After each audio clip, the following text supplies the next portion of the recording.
sorry. Good evening and welcome to Monday night on NTV. It's the ILFL Soccer Night Show. Good evening to you. You've got me, David Joseph, with the regular pundits back with me this evening. I've got Nanu and Hasnat left and right side to me. And in particular, the first thing I have to do is I have to say hello to our Welsh fans, our Welsh contingent who watch the TV show, particularly you guys down there in Swansea and Newport. Hello to you and welcome to the show, all of you watching right across the UK. We need to start with everything that happened yesterday. You wouldn't believe it's a summer league based on the weather we've been having, but yesterday it was more like a winter league. But we had some games. Not many, but we did have games yesterday, and we're going to discuss those between the three of us. We've also had the Vets League that continues to roll on. There was a big game that happened last Thursday that we need to talk about. Did lots happen between Stepney Legends and the London Tigers, one of those anticipated games that we've all been looking forward to for many a month. We'll talk about that in the second segment of the show with Nanu. And also, we've got our third pundit, Shakil, who'll be here with us in the third segment, who's very good at his predictions and may be able to tell us who's going to win the Premier and First Division of the Summer League. All of that to come, plus all the other news that we need to give you. But first, let's go back to what happened yesterday and let's talk about the Premier Division in the Summer League. There was only one fixture.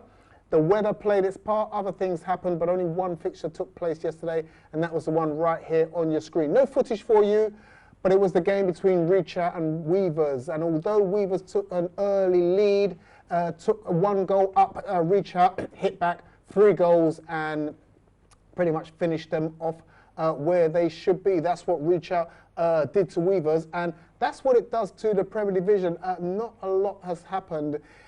It makes Reach Out look a little bit more respectable in the middle of the table, but they will see that as quite a disappointing summer season. Beating Weavers yesterday, they only managed to get their second win of the season. Hasnat, I think we can say it's just one of those that they want to put to bed, call it post-season, pre-season, whatever, and they'll tell everybody it doesn't really matter. Yeah, I mean, speaking of Reach Out at the end of the winter, they did initially sort of have the approach that, okay, it's a pre-season tournament. It's something just to keep the cogs oiled. However, they had high hopes because they came in as the Challenge Cup champions, runners up the First Division, promoted to the Premier. So they did come in with still hopes of actually doing well, and with also the with the knowledge that most of the other teams are also sort of using this tournament to give their sort of surplus players game time. However, they had the most unfortunate set of first fixtures. I mean, to be hit by Robin Hood, then Lotus, then London Tigers. Yeah. You couldn't ask for the worst possible first 3 games. And so Reach Out, you know, they only sat bottom from the beginning because they had all those hard fixtures. So then when it came through to the next fixture, I mean, it was really close call. I believe that was SCTA. So they lost that narrowly. I mean, it's been that, hasn't it? SCTA Weavers. How many times have we spoken about that fixture? So plenty of times. And so now they've now got the games that really, in my opinion, knowing and seeing what I have of Reach Out, a very well-organised team, for them to face Weavers now and then probably St Catherine's next week, or if it's the week after, if they had those 2 games at the beginning of the season, it probably would have given them that boost of motivation for them to go on and challenge the top 4 a bit more. But it just didn't work out for Reach Out. So I can see this actually being a good thing because it's a pre-season tournament. This is come the Premiership in the winter, which we're not so far away from anymore. I think they're really going to come back. I mean, if you give me a moment just to also talk about Weavers. Now, I mean, Weavers, the thing I like about them, we've said the name many a time throughout the years, but this is actually, in my opinion, a brand new team. Because they're a very young team, got a load of players that are probably not a day older than 20. And they're starting. This is the perfect tournament for them to gel together. Now, they haven't won a single game, as you can see on the league table, apart from the one game against Robin Hood, which I think everyone enjoys chucking at me. So I have to take it on my chin. But I like Weavers because they've got the passion. Yeah. And I do hope that this is a team that's now being formed to join the Winter League.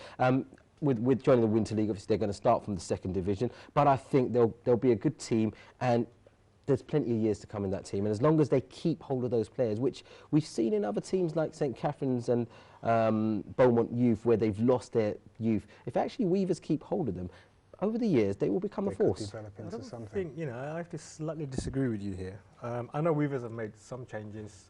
In fact, they've actually made quite a few changes. At the beginning of the season, they started off with a brand new team. They did all the restructuring, they all the new faces, young, talented, lots of skills, and they set them loose. But unfortunately, they couldn't get any benefit out of that. So a couple of games later, they realized, they're not going to make any impact in this league. So what they decided to do was bring in some of the older players in for the experience and some encouragement for the younger players, which they did. And then that showed some improvement to the team.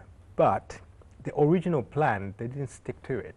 And I know I'm all for change, and I know if you're not doing well, you should make all of the changes. But is this the right change? Is this the right move they've made by bringing in some of the older players? I don't know.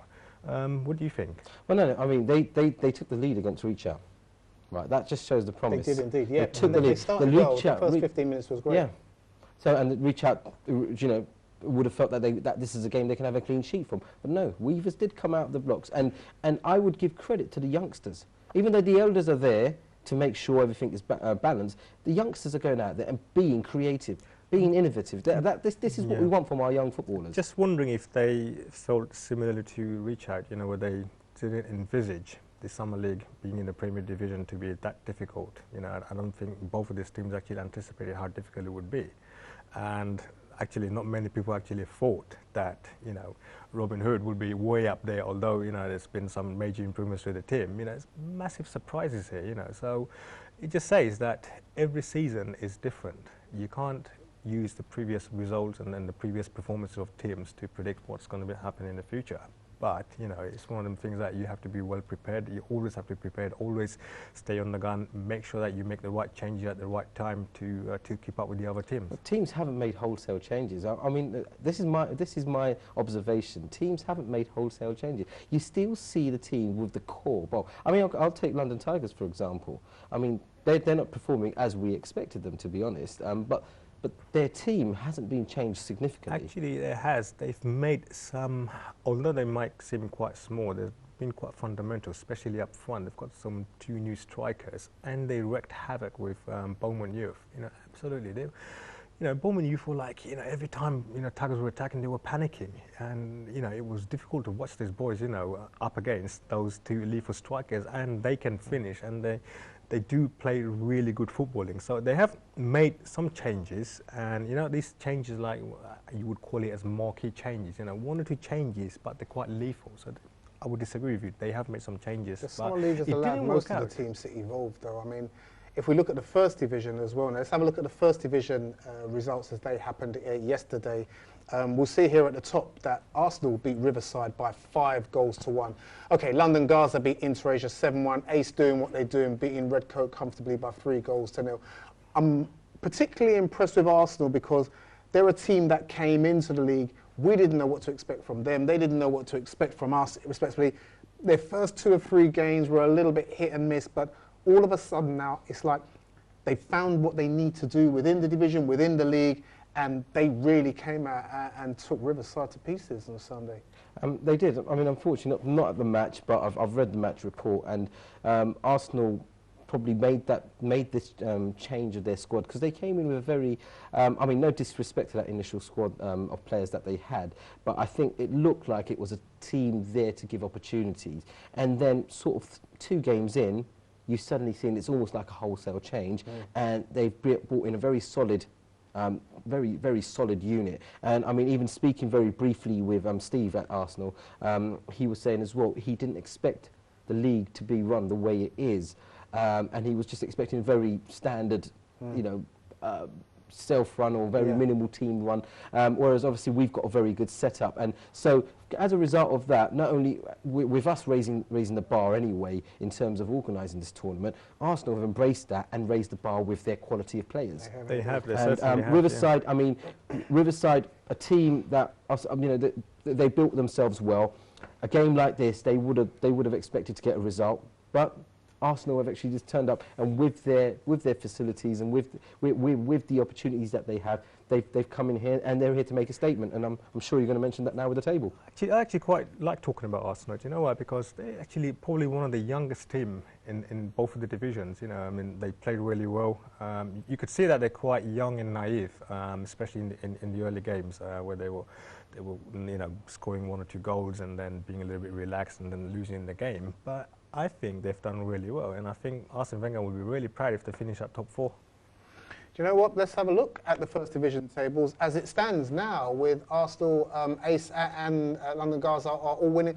Ace and Gaza are the 2 teams, really, respectively, that have any realistic chance of winning that division, and they still have to meet. In fact, they meet in the last game of the Summer League in the First Division. So they're first and second, respectively. Arsenal are third, and a credible third, and they've got a game against Inter-Asia this weekend as well, which I cannot see them losing. So it looks like they will finish in a credible third place, which would be a great achievement for them. And you know, hopefully they'll take part in more ILFL projects to come in the future. Don't you agree? Yeah, I absolutely agree with you. I mean, just general chat across the board. They've certainly made their statement, and I'm sure they're going to want to remain here. They can only slip up now. The third place is theirs. They're not going to get to second, mathematically impossible. So yeah, a good statement, and I hope we can see more of them.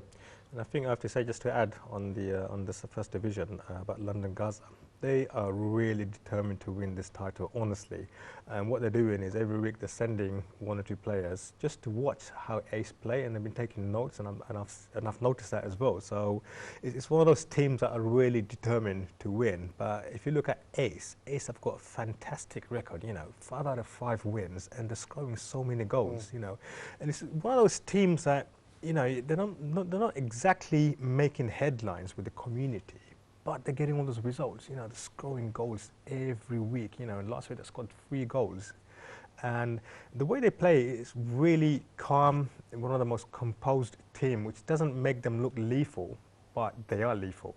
And the way they move the ball around, the way they play, where they carry on, where they go by the whistle, you know, if it's a wrong decision or, you know, something like that with the ref, they don't mind. They just say, get your head down, carry on playing, we'll get the goals, and they do. So this could be a different Ace team to what we remember from 2 or 3 seasons. It has to be. I mean, the players, they don't look same. I mean, some of the players are quite young. I mean, one of the players, if I can remember the chap's name, I'll mention it, was on the right wing, and I think he actually took on 5 players. He started off at the right back, and he took on all the players on the wing, about 4 or 5 of them, and ended up scoring a goal. And with such strong, pacey and skillful players, I mean, no wonder they're right at the top. This is our opportunity to have a look at lots of the teams throughout the summer and see who could possibly make an impact in the winter. The Winter League is something that we will talk about in the third section of the show. We'll give you some little hints and some tastes as to what you can expect from that starting hopefully in September. We've still got the Vets League to talk to Nanu Hasnat about in the second section of the show. Time is up in this first section. We've done a little bit. We'll talk more about the Prem and the First Division in the third section of the show, but we'll be right back after this short break to talk more on the ILFL Soccer Night show.